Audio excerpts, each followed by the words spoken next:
If you want to grow a guava tree like this at home, then you must follow this technique. First, you need to select a healthy, vigorous guava branch of good variety. Using a sharp knife, make a ring-shaped cut around the branch, about 1 to 2 inches long.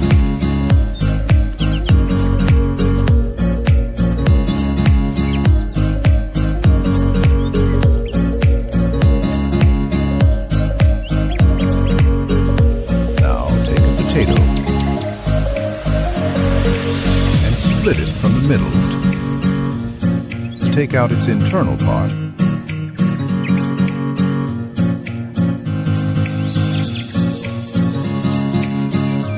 And set it on the branch.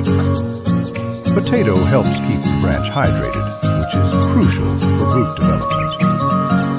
Then take a 250 milliliter plastic glass. Cut one side of the plastic glass. Set it on the branch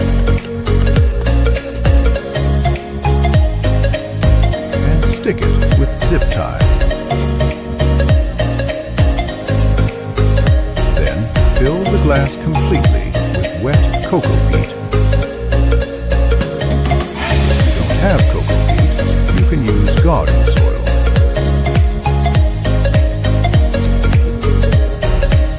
After 45 days, look, friends, how beautiful roots have grown. Once the roots are well developed, carefully separate the branch from the mother plant. Potatoes have rotted and turned into compost. Now I will plant this tree in a pot. Then water the new plant thoroughly